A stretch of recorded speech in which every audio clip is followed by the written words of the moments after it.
Well, it's November 1st, 2022. Hello, everybody. I'm Andy Johnson. Welcome to it. This is going to be AM Prime on this day.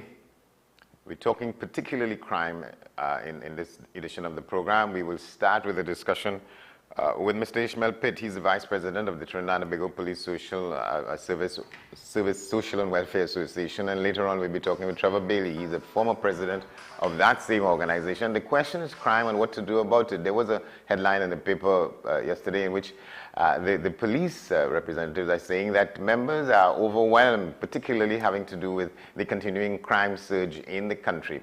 We get to that, and we discuss other matters around how to fix the problem. Mr. Pitt, good to see you. Pleasant morning, Andy. Pleasant morning, Trinidad and Tobago. All right, so tell us where do you want to start? Well, from an association perspective, we would like to start with our officers. And indeed, we are also concerned regarding the crime situation. We are doing all the best within our powers to treat with the issue. We are confident that we will be able to restore some level of confidence and some level of safety and security back into the nation. What we would want to emphasize, though, crime is not just a policing issue. And crime is not something you can just look at from the lens of policing and just ascribe blame, if you may, on the police service. There are a lot of factors that contribute to crime. And when you are analyzing crime holistically, all these factors should be considered. For example, the economy, we look at something called control, whether it's social control, whether it's formal or informal. So formal social control, that treats with laws and police and how we enforce the laws. And then there's the informal social control that deals with morals and values and what is being taught in the homes and what is being taught in the schools and the wider environment. Yeah, so it's not limited to what happens necessarily within policing, because we only treat with the formal aspect of things. In other words, Andy, we treat with the symptoms of crime. However, I must say that the police service has gone in a significant direction by introducing what we consider the softer approach to policing. What is that? It's trying to impact the minds of the younger ones so that we can now shape the future in a positive way.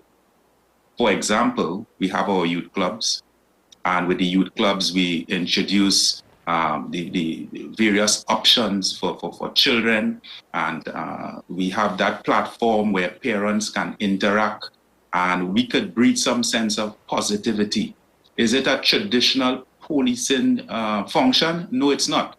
But we have recognized that there is a void, and when this void exists, ultimately, as time progresses, we will see an increase in crime.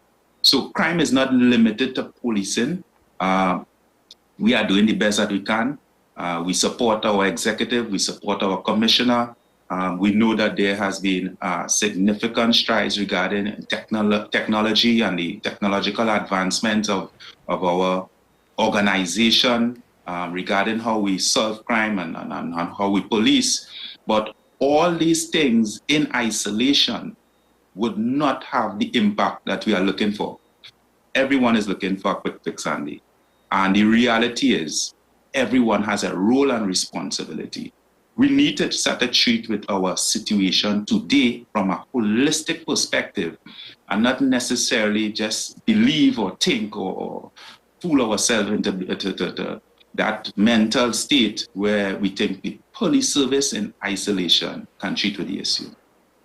Some people continue to talk about fixing crime, and fixing the problem. What you just outlined on the program yesterday, we spoke with two business leaders in different parts of the country, Couva and San Fernando, and in both cases they talked about working, in harmony, in collaboration with the police officers in those districts, and so that is not the problem, and that doesn't seem to be the issue. But when people look to the police to talk about fixing crime, the question is what you just outlined there. If those things weren't in place, probably the situation could have been worse.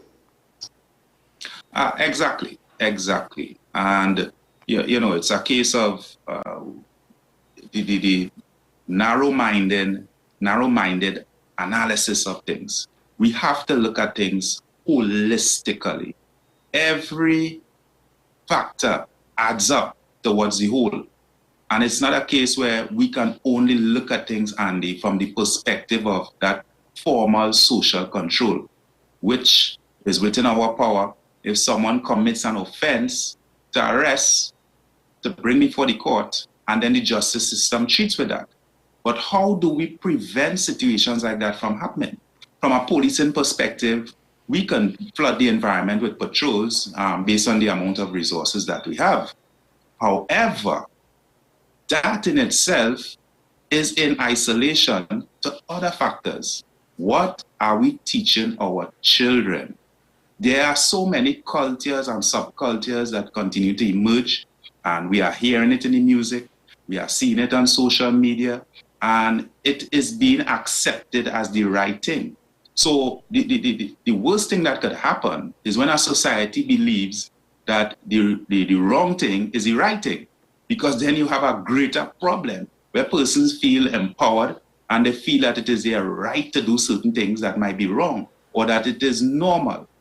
How does a police organization deal with that particular type of mindset, considering our role and function is to treat with that social control from a formal perspective?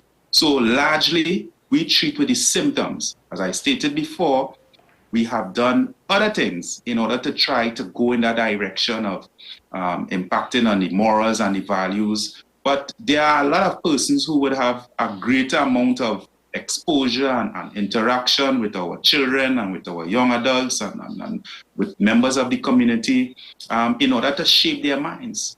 And that is exactly what we need. We would try to treat with issues, or we will treat with issues from a policing perspective, but it is a lot greater than that. It's a lot larger than that. It's bigger than that. And we need to have it viewed and targeted from a holistic perspective. Looking at it from a policing perspective, it's narrow-minded, and we will continue to have these discussions. If we look at it holistically, it means to say now, what role does everyone have to play? What role does the school have to play? What role does religion have to play? What role does sport have to play? What role does the community have to play? It's a significant, multi-pronged sort of approach that will shape the minds of our future. That's the direction we ought to be looking in from an association perspective. Yeah, well, I'm glad you raised that about the association's perspective. I wanted to see if we could talk a little bit about let's call it the gang culture that. So in my own estimation and in discussions with people seem to have a misunderstanding. So you have gang legislation in place after years of discussion and after years of planning and coming to the Parliament with the right sort of proposal for the right positions on coming to a law, putting something in place to deal with what was called gang culture more than a decade ago. So the legislation is in place now. And you hear police officials talking about gangs and gang membership and gang operations and people's questions, and I don't see a difference in it or difficulty in articulating that view that so there's a law in place to treat with the formation of gangs and membership in gangs, but yet you don't see people being charged for simply being in a gang or engaging in gang activity. What's missing in people's understanding as to how that legislation should work? Good. And I will use my open remarks to respond to that question. So again, let's look at social control, formal and informal. So from a formal perspective, we have a gang law, and the police, we are now empowered to investigate and to bring persons before the court for varying gang offenses. On the other hand, we have social control from an informal perspective. And the question that you would ask at that stage is what it is that is encouraging or so attractive to our young men and even women to want to become part of a gang in the first place. So we always say prevention is better than cure. And that should apply generally to almost all disciplines and all areas of life. And the gang culture is no different. So we need to find out, and we are looking more or less at that qualitative information, what it is contributing to our young people wanting to become part of gangs.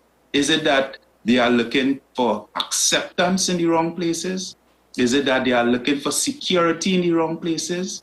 It is that they are looking to be socially respected in the wrong places. So there are a number of factors, Andy, that we ought to consider as a society, not just from a policing perspective, but as a society regarding gangs and the involvement of persons in gangs. So back to from a law enforcement perspective, when we treat with gang, and we could look at how gangs are dealt with internationally, gang investigations are very tedious. It takes a lot of time, it takes a lot of effort in order to bring persons before a court and have what you may call a successful level of conviction. It is not by any means something that what we usually term in the police service as a cut and dry sort of investigation, where everything is just before you and you just need to pick it up. No, you need to dig, you need to really have that intimate level of investigation, which in itself takes time, because our constitution in itself gives persons the right to affiliate and freedom of movement and a whole host of issues. Treating with things from a gang perspective, we need to establish where these things are being done for an illegal purpose. So you would well imagine that there's a thin line, and when that thin line exists, then the judicial scrutiny would mean that we have to be able to satisfy a threshold that is not, we will call something that is as easy as the average investigation. So that in itself, looking at the gang legislation as a quick fix, that in itself, we more or less need to open our minds and understand that as law enforcement officers, we have a responsibility, and we are going to act within the confines of the law. If our investigation at whatever stage doesn't have the necessary evidence, having discussed with the Director of Public Prosecution, then persons wouldn't be charged. But once we have the evidence, as I know that as we speak, there are a significant amount of gang investigations taking place. And once we have reached that threshold where the evidence is sufficient and the Director of Public Prosecution have given us that green light, then we are going to see a lot of persons are going before the court for gang offenses. Right. So okay, finish your point. Yeah, would it solve the problem? That's another issue, because we believe that we have to look at the problem from different perspectives. What is encouraging our young adults to become part of gangs in the first place? Right. So it's not as simple as saying, let's take a name, John Amos is known to be member of gang, whatever you call it, in whatever part of the country, because the information is that he's been associating with this one and that one, and they are doing this, that, and the other. And that is not enough to pick him up and take him to court, but take him under interrogation and question his methods, his movement yesterday or over the past week. If you know it, it's not as simple as that. It's not as simple as that. It's not as simple as that, Andy. So it warrants a different level investigation. And as I said before, if we look at internationally, and we love to look at North America as an example, there are gang investigations that would have taken 4, 5 years, sometimes even in excess of that. So that when you present your evidence, you need to cover all your bases regarding getting a conviction. So it's really something that we continue to work towards. We have been training our officers. We have been getting the necessary legal advice. We have been looking externally in order to see what is best practice and what is applicable and what is not applicable. So you would appreciate the fact that it is a new legislation, and with that there would be teething issues, and there will be teething issues all around. Yeah, but we trust that in the not too distant future, persons will be before the court for gang offenses. Not to say that they are not persons who are before the court at present. They are persons who are presently answering to the charges regarding gang offenses. But I know you are comparing it in relation to the amount of gangs that have been that people speak about has existed. Yes. Yeah. All right. We want to take a break. When we come back, we pick it up on the other side. I want to ask about the headline in one of the newspapers saying that homicide officers particularly are feeling overwhelmed. Stay with us. We're coming back. We're talking with Mr. Ishmael Pitt, Officer Ishmael Pitt, Vice President of the Trinidad and Tobago Police Social Service Association, Social and Welfare Association. The question, crime in the country. This is AM Prime.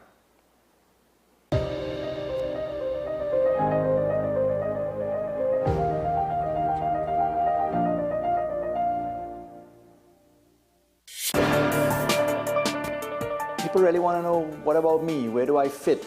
Yes. What is in the ride for me in terms of a better Trinidad and Tobago? And I'm pleased to shed some light on that. The purpose of bail is to ensure your attendance at court. That's it.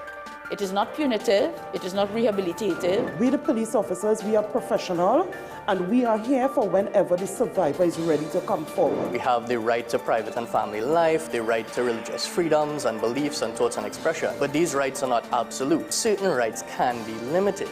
The law is to govern the whole. It's for all of us in public.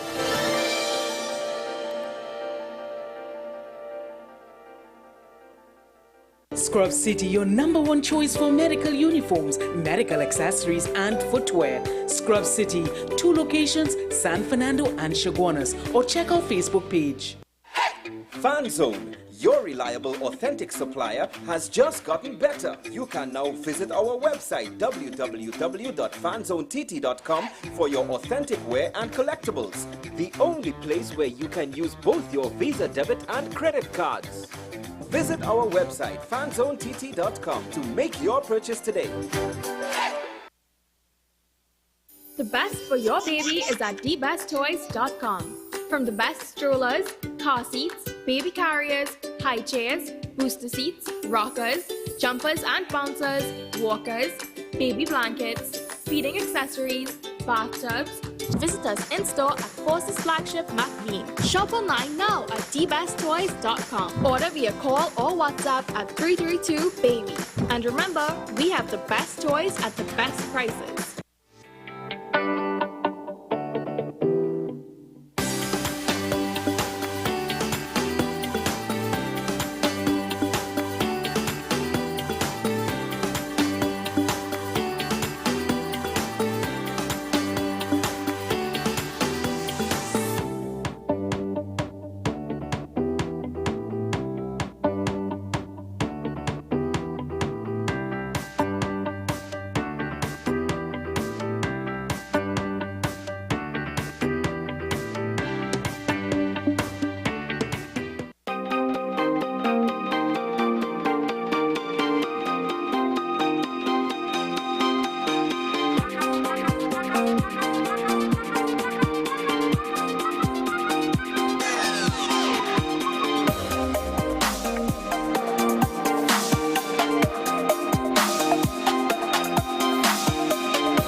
Welcome back to the program, continuing our discussion with Acting Assistant Superintendent Ishmael Pitt, Vice President of the Trinidad and Tobago Police Service Social Welfare Association. The question is crime in the country.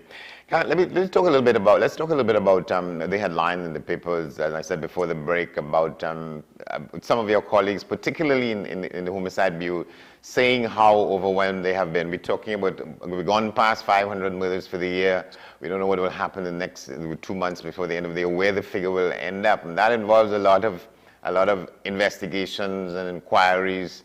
So you're going from one series and it doesn't happen. Well, 500 in less than 300 days says a lot about where they're happening, the numbers in which they're happening, and what is involved in doing the investigations that will lead to charges and so on. Can you talk a little bit about that? What is the feedback you're getting in the association about the strain some of your members are under? Well, definitely, the increase in homicide means an increase in homicide investigations. And homicide investigation in itself, it's one that it's not the easiest to deal with from a human perspective. Police officers are human beings first and foremost. So having decided to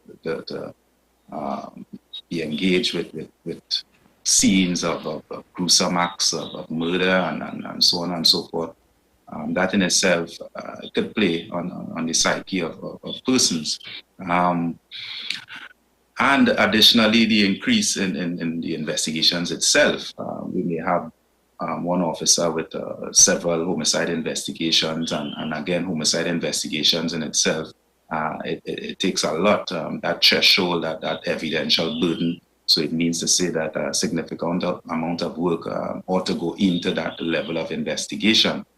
And we want to bring persons to account. We want to bring persons to justice. So, no effort is spared regarding that level of investigation. So you can well imagine when you have a large number, that it would definitely impact on the workload of our officers, and it would also impact on the psyche, that mental state, and so on and so forth.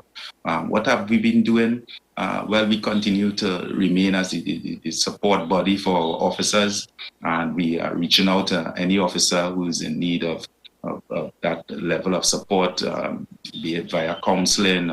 We just want to come in and have that discussion regarding, the nature of their duties and how best we can make the situation a lot more humane. And I'm saying humane not from the perspective of necessarily the environment and the tools, but humane from the perspective of, we know that as human beings, as I said before, engage in investigations of this nature, having to, that side of these gruesome activities, it could play on your psyche. We know, and we have engaged the commissioner, and we know that he's doing a lot behind the scenes in order to create that platform for homicide officers to have the necessary tools and to bring some level of ease, if you want to call it that, but regarding the methods of their investigations and creating that environment for them to function and to function freely. And we stand in support of that. As I said before, we stand in support of the executive of the police service. We stand in support of the commissioner of police. We know that this is not by any means a one-man show, a one-unit show, a one-agency show, and it would mean that we all must come together and support the fight. At this point in time, the homicide department is the focus of attention regarding the investigations, but I can tell you that the entire police service is geared towards treating with the homicide issue. What we are looking for, though, is that level of support, that meeting and that matching regarding other agencies, non-governmental organizations and institutions who have a level of influence and who may have levels of responsibilities that can add to the effectiveness of the crime fight. All right, let's stay with the issue of homicides, and I want to paraphrase Caleb in Rio here. So you have a murder or two in Toko today, you have a couple in Palo Seco tomorrow, you have a couple in Rio Claro and Talparo. Talk about the structure of the Homicide Bureau, because you have police stations in all these places, but not in every police station you would have homicide people. And how do the homicide squads get together to be spread across the country where you have increasing murders and constant murders from one end of the country to the next? And what the reality is as to how that unit functions? Right, so the homicide department is separated into regions. So we have Region 1, they are largely responsible for Port of Spain, Northeastern Division, Western Division. We have Region 2. Region 2 will treat it Northern Division, North and Central. And when I say North and Central, Northern Division. Right, and then Central Division. Central. Also Eastern Division. We have Region 3, which will deal with that southern part of the country, more like San Fernando and Southern Division and places of this nature. And we also have Tobago. So they are separated into regions for the purpose of administration, and they would deploy from their base, so to speak. So yes, you are correct.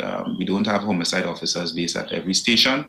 However, the various regions, they are responsible for a geographic space that would more or less fall within all the divisions of the Tobago Police Service.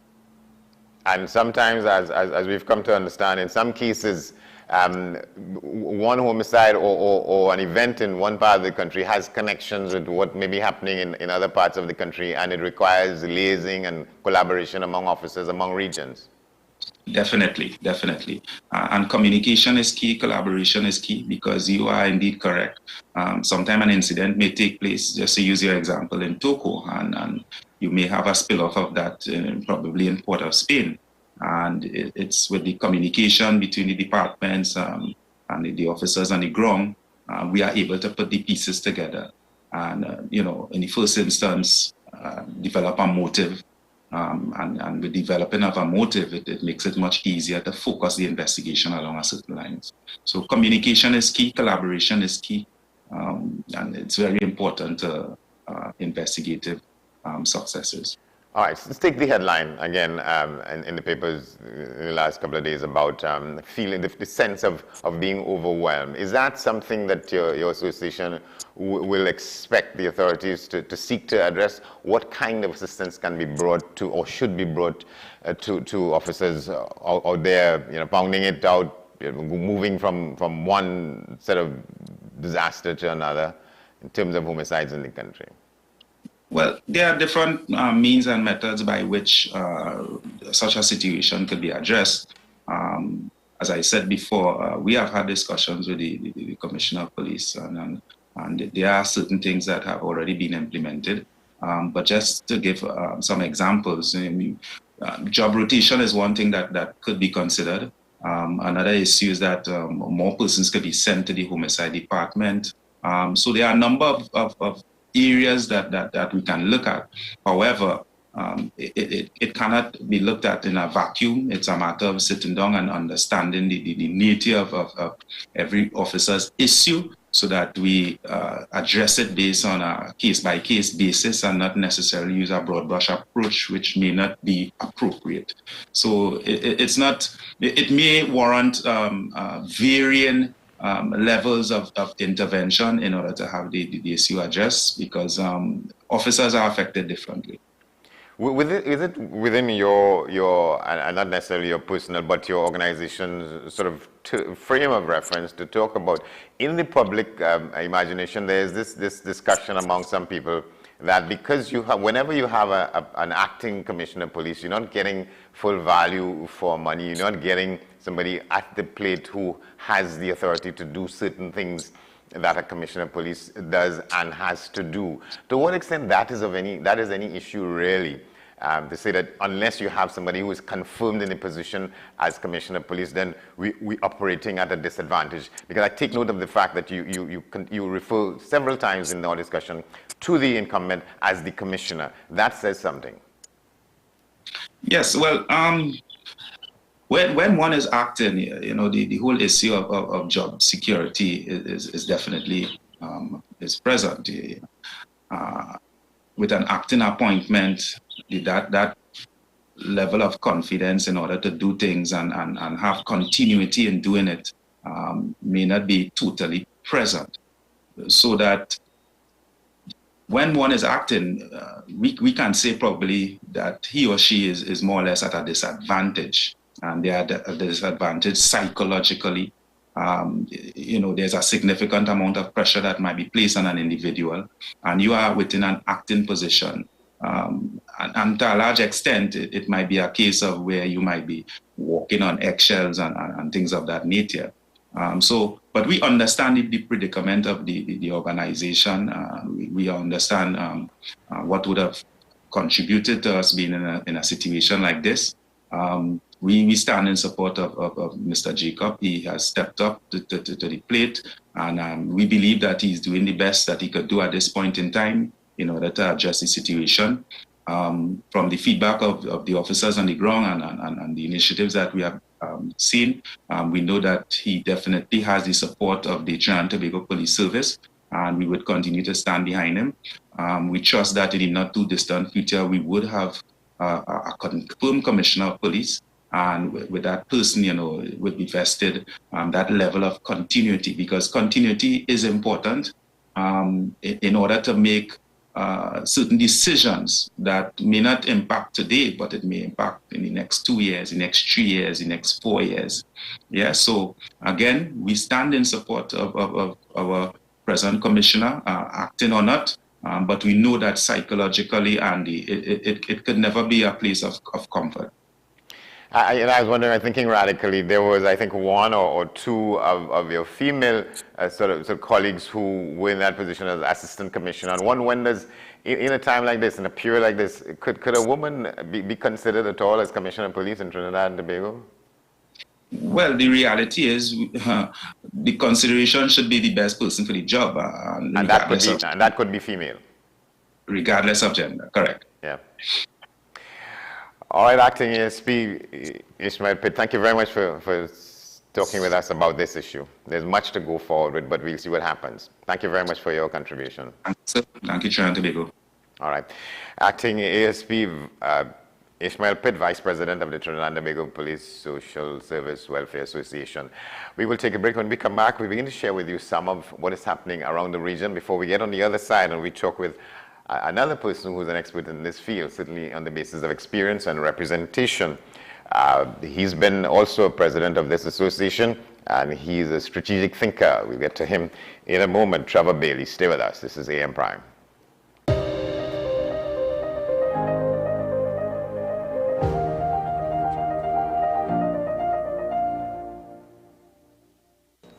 What's the best way to grab the attention of viewers? Please exercise more patience. You have to be kidding me. Doing what we do best. I'll say at the very least it's a conspiracy of laziness against the people. Join me, Keaton Shaw. And me, Sean Michael Small, for Talking Point. Weekdays from 8 a.m. to 9:30 a.m. We go in-depth on the trending issues and engage the most controversial newsmakers as we get them to account to the people for their actions. You can't go to the government with nothing. You can't go to cabinet with an empty hand, with a wish. I'm glad that we're having this a sober, mature discussion. In the present situation, I expect a continuation of the chaos. Join us for the discussion, Mondays to Fridays, only on WESN, the content capital. Scrub City, your #1 choice for medical uniforms, medical accessories, and footwear. Scrub City, 2 locations, San Fernando and Chaguanas, or check our Facebook page.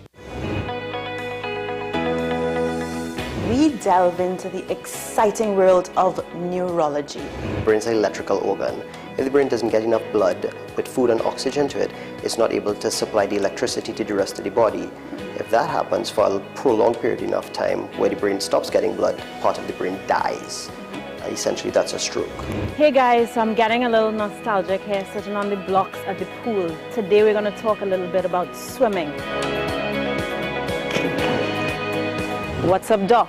Tuesdays and Thursdays here on WESN, Content Capital. Is it politics? What is it? Is it that nobody cares about sports? The kind of support that sport used to get in the past is no longer here. The thing is, taking a knee doesn't mean that that's the only thing you're doing now. Right. Taking a knee along with other stuff. Samantha, what are you looking forward to when you return home to Trinidad and Tobago after winning the title?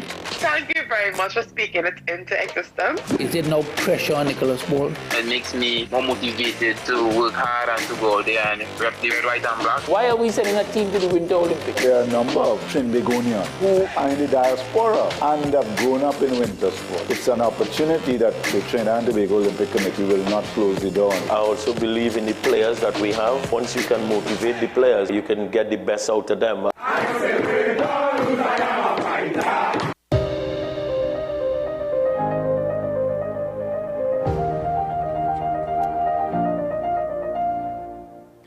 Welcome back to the program as we begin our look around the region. We go to Guyana for the first unit, and this is a story about how an attorney, Tamika Clark, was arrested by the Special Organized Crime Unit there after having advised a client of hers to remain silent as police were attempting to take a statement. We have a report from News Source Guyana. Attorney at law and former prosecutor Tamika Clark was arrested and detained by the Special Organized Crime Unit this morning after she advised a client of hers who was being questioned by SOCU not to sign a prepared statement and to exercise their right to silence. The incident took place this morning at the SOCU headquarters, and it has triggered calls for a major investigation as well as a call for a full apology and compensation for the attorney. Attorneys Nigel Hughes and other lawyers from his law firm and attorney Sean Allicock rushed down to the SOCO headquarters and secured the release of the attorney. At a press conference in the company of attorneys Nigel Hughes and Sean Shuram, Ms. Clark recounted that her client had been reporting to the SOCO headquarters on different days over the past week in connection with an investigation. She said that during the visit this morning, after she advised her client not to sign the prepared statement and to remain silent, she was immediately arrested by SOCO investigators, had her phone taken away, and prevented from leaving the building. The officer who arrested me is a male officer, took my phone from me. And then one of the officers, another officer there said, get the female rank from the gate because she has to be the one to arrest her. The female rank came up. They started to prepare statements, they started to prepare a record in a book. They came, they asked me my name. I tried to leave. I got up and I was walking out. Sergeant Singh ran and blocked the door. Then Sergeant Singh went back and he started to make a record in a book. The officer who arrested me stood by the door, so I couldn't leave. The female officer came, she said she wanted my watch. Take off the watch, take off the watch. I didn't say anything. I remained silent until my attorneys came. And then when Mr. Hughes would have assisted. Attorney at law Nigel Hughes said the incident must be seen for what it was, an attack on the local bar, and it must be condemned by all. He said the Constitution provides the right for anyone in custody to remain silent, and the attorney was doing her job when she advised her client to enforce that right. Mr. Hughes said the incident has raised deep concern about the way the police conduct its work and threats to officers of the court. In this case, Ms. Clark's client was the subject of an investigation. She advised her client. She also informed SOCO that she had so advised her client, i.e., they have the right to remain silent. They say to her in advance on Tuesday that we will arrest you if you give the client the advice that you have said you've given to them, which is consistent with the Constitution. I just want us to ponder on this, because this is not a PPP, PNC, APNU, AFC, or anybody else issue. This is an issue where every attorney in this country, including the Attorney General when he's in private practice, is entitled to go to the station and advise their client that they have the right to remain silent if they're the suspect. Attorney Hughes said the actions of the Special Organized Crime Unit must also be seen as an attack on the Constitution and the rule of law. He has explained that he will be filing action against SOCO on behalf of the attorney Tamika Clark as early as next week. That's an interesting development. You know, they call it in the United States the Miranda rights. When you see it on these on these programs, Law and Order, you see when somebody is arrested, they say you have the right to remain silent. Anything you say can and will be used against you in a court of law. I don't think we have that in Trinidad and Tobago, but they're saying that that is part of the constitution in Guyana. An interesting case. So we move from that now to a situation in the United States where plans are being put in place to facilitate an expected increase in the numbers of people trying to get there from Haiti. We have this report as ongoing civil unrest and gang violence takes place there, as well as what they call a cholera outbreak. We have a report by NBC. NBC News has learned the Biden administration is preparing for a surge in Haitian migrants by looking at plans to hold them in a third country or at Guantanamo. The United Nations says about 96,000 Haitians have fled the island as local gangs threaten to overrun the country. This all comes as Haiti confronts a massive outbreak of cholera. Health officials believe the disease has spread to nearly every region of the island. NBC News Homeland Security correspondent Julia Ainsley joins us now. So, Julia, good morning. First up, what is the Biden administration considering if we do see a rise in Haitian migrants?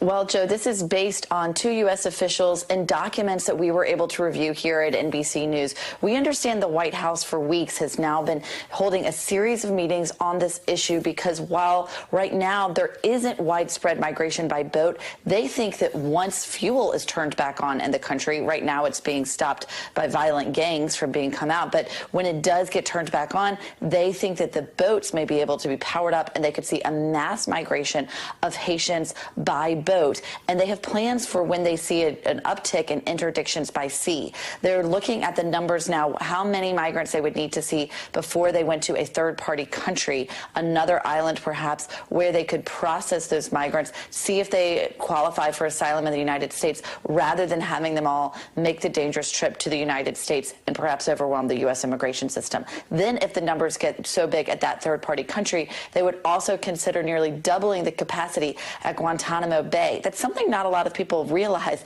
that there's actually a migrant operations center at Guantanamo Bay that operates completely separately from the prison for suspected terrorists. This is a migrant operations center specifically for migrants that are interdicted at sea in the Caribbean. And there are now plans to double that capacity to about 400 beds. That would be their surge capacity. That's, again, according to those planning documents. All of this is still under consideration and not final. So Secretary of State Antony Blinken met with Canada's Foreign Affairs Minister to discuss this growing crisis. First, here's what they had to say about the situation. We agree that between deepening food and fuel shortages, the growing cholera outbreak, and gangs blockading ports and terrorizing civilians, the situation is simply unsustainable. We definitely need to support Haiti to make sure that, and bring the international community to support Haiti facing this important crisis. And finally, I would say it is also of equal importance to address the political crisis, because there needs to be fair elections happening, and we need to make sure that the environment for these elections to happen is the right one. So, Julia, I have to assume that Blinken is working with other agencies within the U.S. What more can you tell us about that response? That's right. So in addition to USAID and the CDC having teams on the ground in Haiti responding to the humanitarian situation and the cholera outbreak, the U.S. has also delivered some tactical equipment to the Haitian government that they say was purchased by the Haitian government that can help them in the fight against those violent gangs. I'm not going to get into all the details here, Joe, but I'd encourage people to go read the stories of just how violent things have been in Haiti recently. People really just being terrorized by these gangs who are trying to undermine the government and really overthrow the current presidency in Haiti. All right, just thinking about that situation in Guyana as we went to that other story there. It's very interesting because you would think that sometimes when we watch TV and we see American movies where these things come up all the time, then it never fails. You know, the arresting officers, you see it in Law and Order all the time. And the arresting people would say that. They're required to say that to the person under arrest. You have the right to remain silent. anything you say can and will be used against you in a court of law. You have the right to an attorney. If you cannot afford one, an attorney will be provided for you. Those things are absent in our context. We don't have that. And in a lot of cases, people are roughed up under arrest. Whatever the charges that they are on, whatever the suspicions that they're being picked up for, they are roughed up a lot of times, and they're taken to places where, in fact, they get well, I don't want to say roughed up again, but in order for them to talk, and sometimes they are made to talk and say things, and that doesn't go against the movement towards the prosecution that people sometimes are beaten into submission. In some cases, this is not at all to take a position one way or the other on people who are arrested on suspicion of what have you. And a lot of times arrests are based on suspicions. That's interesting that they have that in Guyana, in the Constitution, so that somebody is constitutionally guaranteed that they have the right to an attorney and they have the right not to say anything that may work against them in the absence of an attorney who's representing them. So the attorney gets picked up now for advising her client that they should not be speaking in the context in which that was happening in a police station. It's something to watch. Well, let's just tell you what's on the front page of the Newsday. Today's date, November 1, 2022, flood frustration for a change. The headlines have moved away from murder and high crimes in the country. Parts of Central and East Trinidad feel the effects of the weather over the weekend. That's what the story says. It's an entire story taking up a page in the Newsday edition. In the Newsday Tobago, splendid vibes. They're still celebrating what was an historic event, Tobago Carnival, just a couple of days ago. And there's a headline here of a mother saying about her murdered son, he was not a good boy. That is another significant break from a departure from the norm in these cases. Stay with us. We have news followed by the rest of the discussion. We're coming back with Trevor Bailey, a former president of the Police Association, on the very situation we were talking about now. That's the focus this morning. The situation in the police service with police officers, given the strain that they're under, they're saying that they're overwhelmed by murders in the country as one aspect of what they do. Stay with us.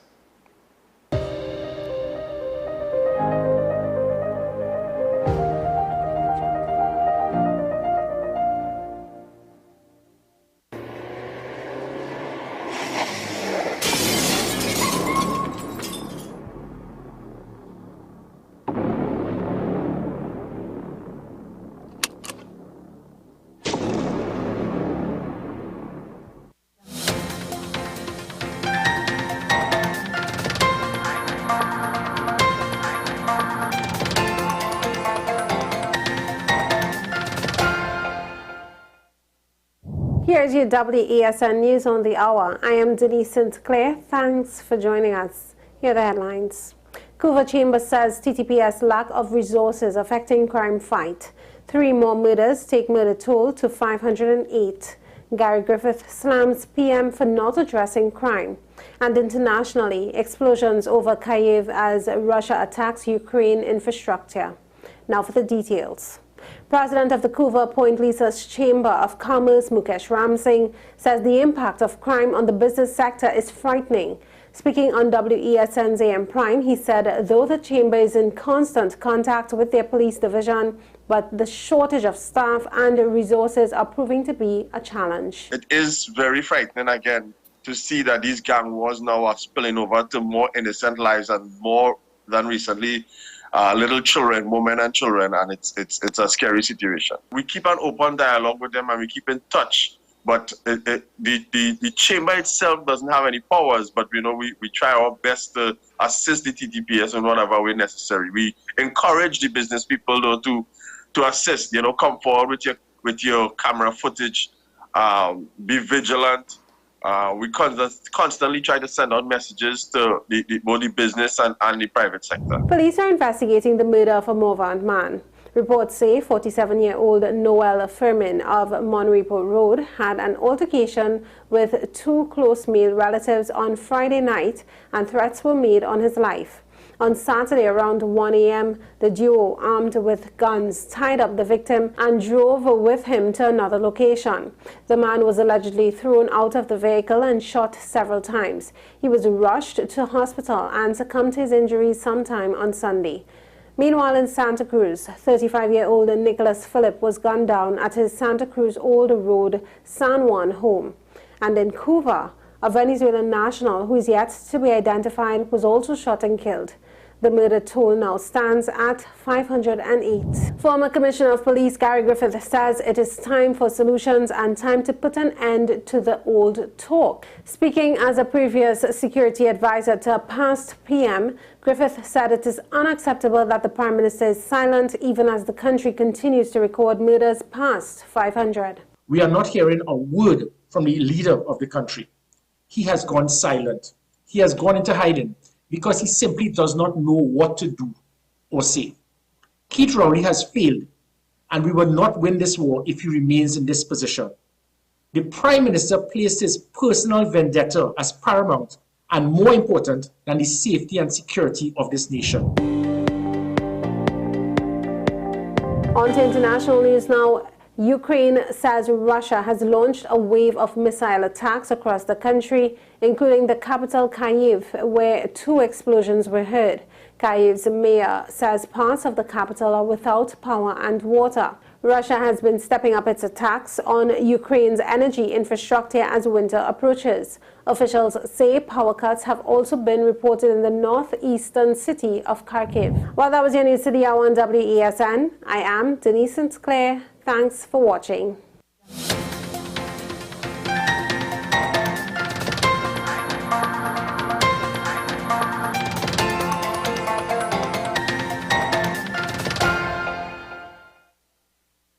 Saturday, November 5th, Shore Park, Tobago. It's Million Laughs Caribbean Comedy Commerce, the mega laugh festival to end the Tobago Carnival season, featuring Tobago's finest in folklore and musical entertainment, together with some of the Caribbean's top comedians, Larry Joseph, Daryl the Saint Mendoza, Dolores, Alan the Entertainer, Handsome Sunshine, Mako Media, and more. Get your ticket specials available on Island E-Tickets and various outlets nationwide, or visit the Million Laughs handles for more info. It's Comedy Commerce in Tobago, a wee kind of commerce.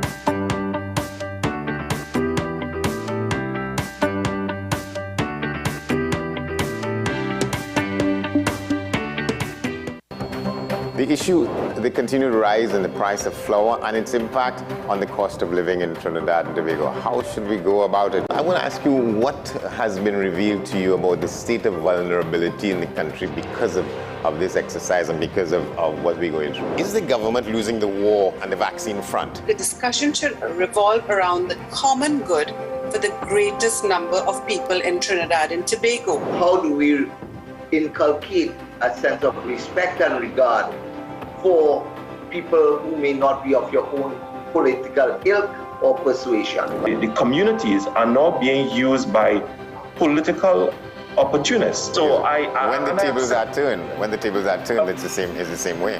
Okay, this has been 10 questions. I'm Andy Johnson, and we'll see you next time.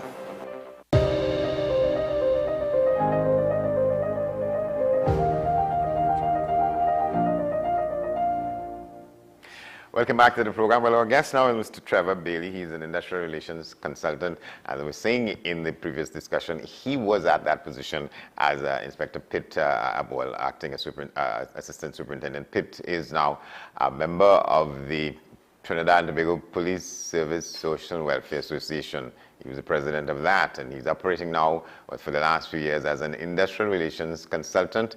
He's agreed to come and weigh in with us on some of those issues, but we want to start with the question of the situation in the country with crime and with lawlessness. Good to have you. Oh, hi. Thank you, Mr. Johnson, for having me. All right.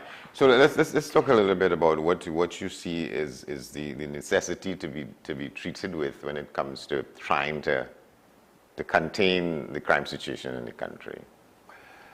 Well, At the moment, the only agency in the country to address crime or to deal with law enforcement is the Trinidad and Tobago Police Service. And to the extent that the police service is ready and properly managed, would determine the success or failure in terms of dealing with the crime situation. And that's basically it. And to what extent you are seeing evidence about the proper leadership and management in the service? Well, all right. Management, as they would say, have probably about 4 elements, right? Is where you plan, is that you organize, you direct, and you control, right? So there must be some plan to deal with what the situation is. You must be able to organize the resources that you have, whether they be physical or whether they be financial, as the human as the case might be. And again, is that you have to be able to lead properly. That is. And coupled with that, like any other organization, is that your success would largely depend on what your objectives are and how you proceed to achieve those objectives. So in the case of the police service, is that whether the objectives of the police service are, one, well known to the police officers. Secondly, is that whether they are clear enough that would allow them to understand what it is that they have to do. Thirdly, is whether it is that the people who are involved in the law enforcement, is that whether they have the skills, whether they have the capacity, whether they have the ability to carry out the function that they set about to do. And more particularly, is that how the job of the police officer in dealing with crime, how is it designed? And that is a fundamental starting point in terms of approaching what it is you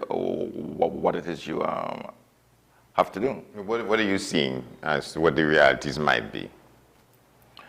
Well, it would be difficult for me to say, but I would be more comfortable in saying it. Apparently, that the police service sees no need to demonstrate that they're doing that.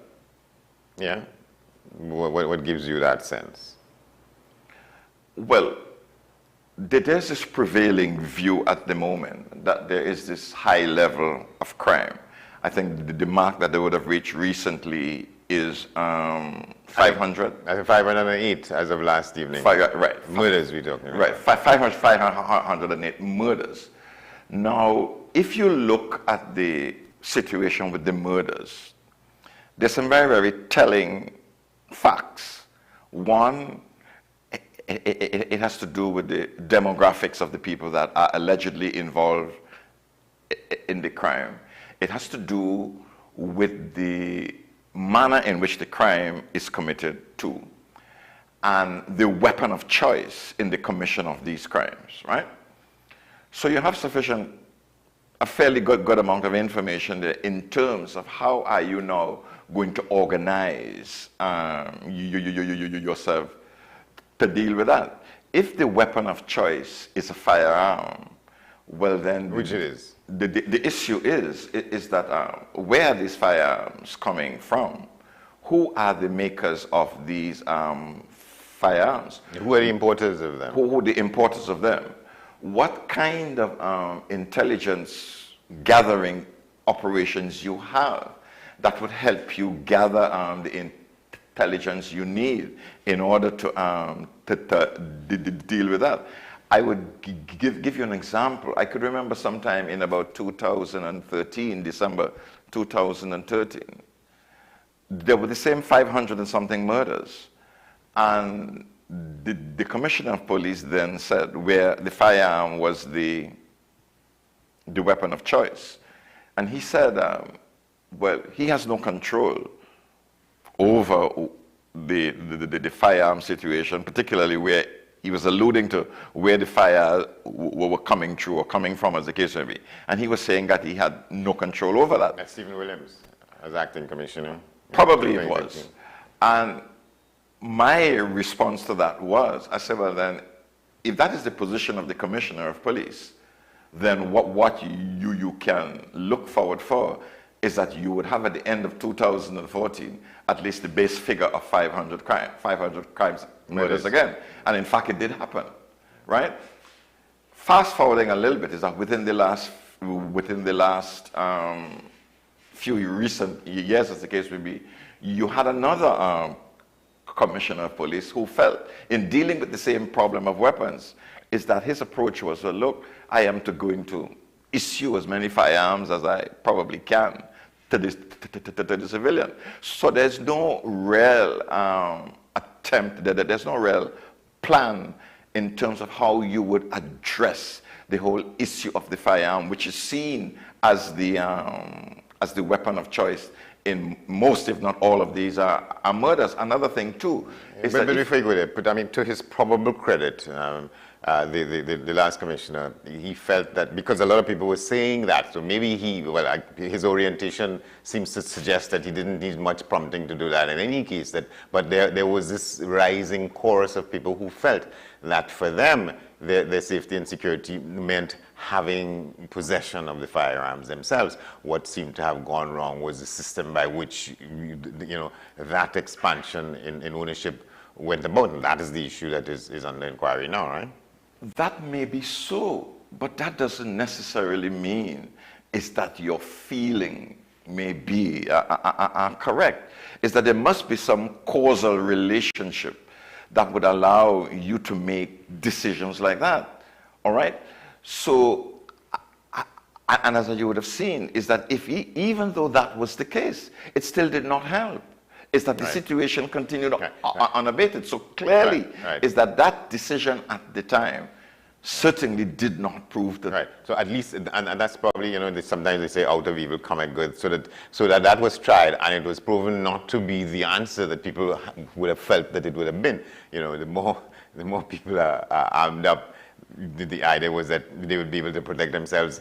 Look at where we are again, 500 plus, and it's going to be probably, how you want to call a number by the end of the year. So it was maybe the fallacy of that proposition that more guns in the hands of law-abiding people would produce less crime and so on. That has been devastated. It has been demolished. At least we could say that now, right? Which takes us back, Mr. Johnson, to the point that I made earlier, is that the management of the police service, the management of crime, is critical to your success. Is that you can't just get up one morning and say, well, all right, fine, I'm going to arm the population. I am going to do this, I'm going to do that. Look, another example, right? If you look, for instance, at the police service, whether the level of specialization in the police service is not militating against its effectiveness and its efficiency. So what I mean by that is that you set up all of these different groups, right? And they are doing different things.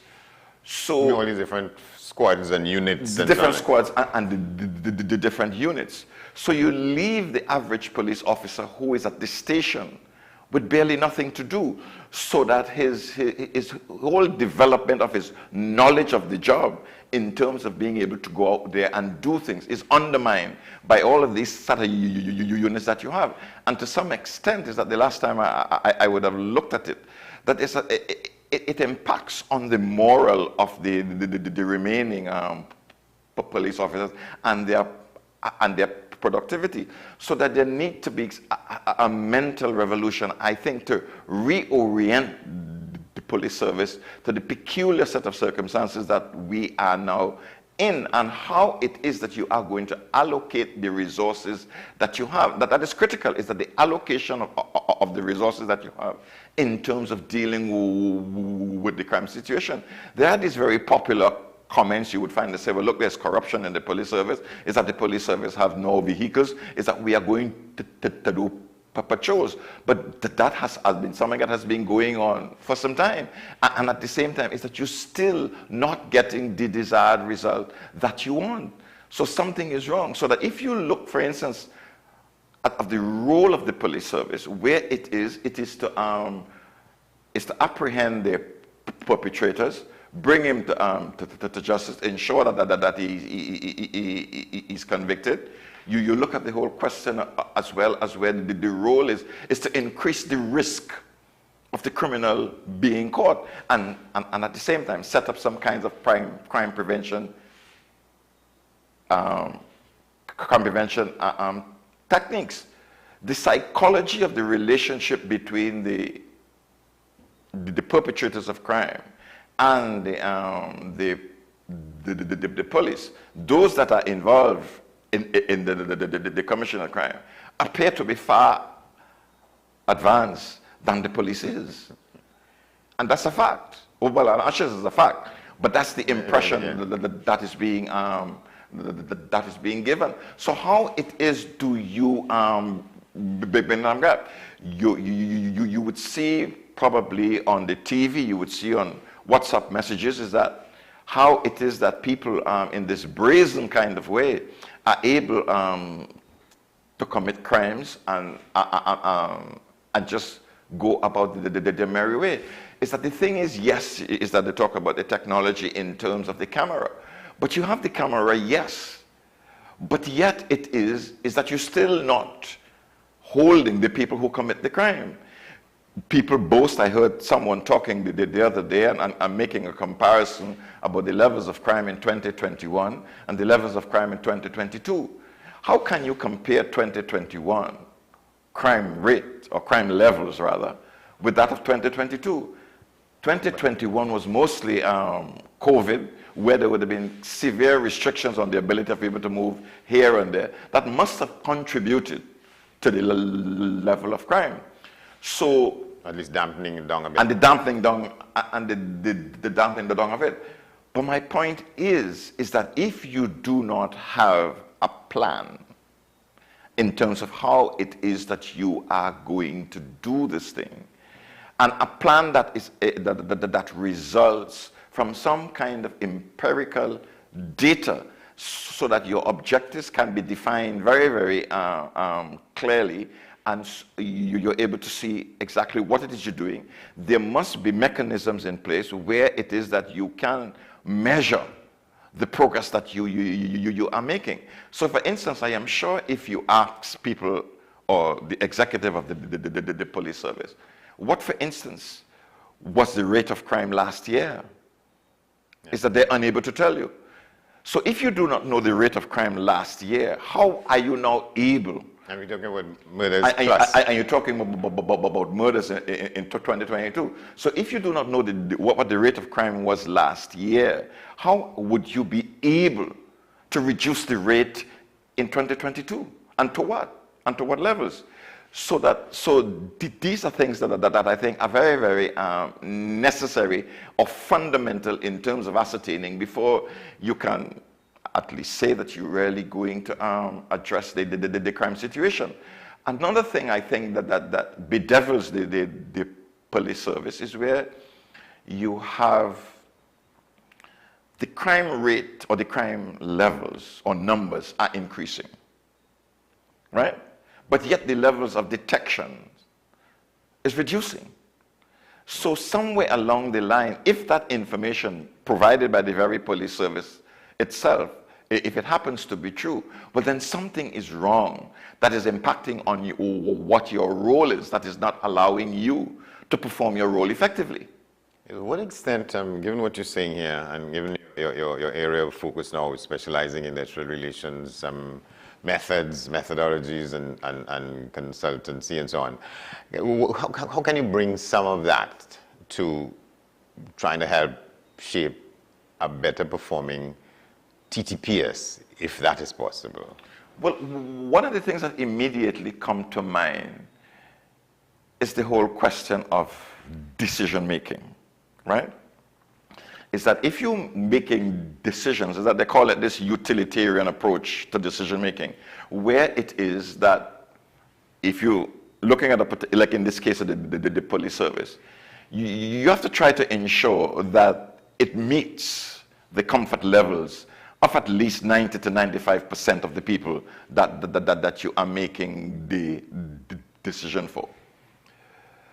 The other thing is the question of promotion and the system of promotion that they have in the police service that does not do anything, to my mind, to improve the organizational development of the police service on the one hand, and the individual development of the police officer on the other.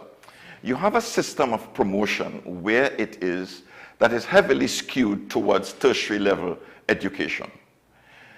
The majority of the number of police officers are not very near that. You have police officers who can, for the next 10 years, tell you where they are likely to be in terms of promotion in the police service. And they would tell you, well, look, boy, given the requirements for the promotion, there's no way that I would be able to attain that.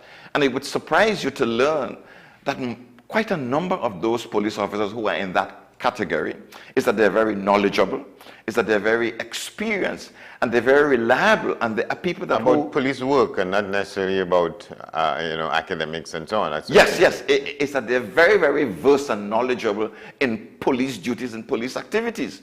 So when those set of people are left out, it's quite possible they are humans, is that they're likely to be demotivated, because if a guy doesn't know, if a guy knows rather, that in the next 5 years is that I would not be promoted because of the system of promotion that I would have. The only way for increased revenue for him is through promotion and probably the normal increments that he would get through them. So obviously, or quite possibly, is that he would just lean back and say, all right, boy, I would just course. So is that how do you find a system that would be in such a way that there's a positive correlation between effort, performance, and reward, and that reward in itself must be very timely. Otherwise, we are going to be faced with problems, and I can assure you, if it is that the situation continues as it is today, in the next 5, 10 years, we'll be talking the same thing. So you would say that there is, and there has been probably for some time now, this sort of occupational conundrum in the service as to what people are doing, what they aspire to do. Yes, and that's precisely what I'm saying. I've been saying it for a very long time, is that if the service is not managed properly, it's that the outcome, you cannot, as the people would say, plant peas and accept cassava. Yeah, I think the question of management is management in the pursuit of solving crimes, not, this... No, whole management of the police service, which would involve the thing. And if there is a time, I think that the police service cries out for some kind of organizational analysis, is now. I could remember when I was the president of the association, you probably would recall as well, is that there was a former Minister of National Security, Mr. Selwyn Richardson. He would have said that the police service is a disaster area. Yes. Right? And I had the opportunity to meet with the then Prime Minister, Mr. Robinson. And I said, well, sir, Mr. Prime Minister, if it is that the police service is a disaster area, as your Minister of National Security said, let us clean it up. Now, what resulted from that, I'm not saying that I probably would have been in any way responsible for that, but what came about as a result is that you would have had the ODAO report, where the ODAO come and came, and that was a very, very good analysis to my mind of how the police service ought to have been functioned. There's another good report as well, which has been the Bruce report. And what the commissioner can probably do is that, look, get a team to sort of review at least those 2 reports and see what is the way forward for the police service. But there appears to be this tendency where it is that unless the initiative does not come from an external source, let me be very specific, unless it doesn't come from the Ministry of National Security, or it doesn't come from the Office of the Prime Minister, nobody seemed prepared, at least to make some go at it. And that affects police officers' performance on the job. Those are some of the things that I think are significantly contributing to it. Yeah. We're going to have to leave it there, but we'll continue to act and get into a broader discussion about the application of what you see is the need for enhanced industrial relations in the country. Oh, all right. Yeah. Thanks. All right. Well, I think I'm not sure. Let's see if we have a watch this at all. I'm seeing that there's nothing there, but it's a good thing. So because we've come to the end of the program for this edition, we could tell you that in half an hour we'll have news at the top of the hour, followed by today's edition of Talking Point with Shah and Small. But for now, thanks for watching. I'm Andy Johnson. We see you tomorrow.